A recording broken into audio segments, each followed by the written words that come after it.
India's coronavirus infections surged past 5 million on Wednesday, with more than 82,000 deaths reported so far.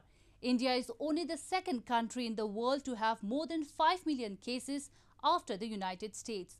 It added its last million infections in just 12 days. India's total coronavirus cases surpassed 5 million on Wednesday as the pandemic extended its grip on the vast country at an ever faster rate. India has for some time been recording the world's biggest daily rises in cases, and on Wednesday the rise was just over 90,000 in just 24 hours, with over 82,000 deaths reported so far. With its latest million cases recorded in just about 12 days, India is only the second country in the world to have more than 5 million cases after the United States. A heated discussion on COVID-19 was held in Parliament on the third day of monsoon session on Wednesday, during which leaders of opposition parties questioned the government's claims that the lockdown prevented up to 2.9 million virus cases. The health minister will respond to the questions on Thursday.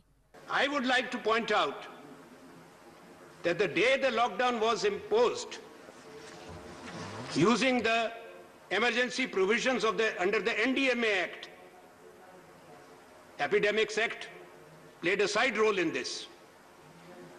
That day, we had 600 cases in India. As we are discussing this subject, there are 50 lakh cases, 5 million cases in India, and almost 82,000 deaths. This is the true picture. India had implemented one of the world's strictest lockdowns in March when the outbreak began, but it has been steadily eased, with schools set to open for some classes next Monday, along with tourist hotspot the Taj Mahal. The Health Ministry has claimed the country's recovery rate is now very close to 78%, and more than 1 million samples are being tested nationwide per day.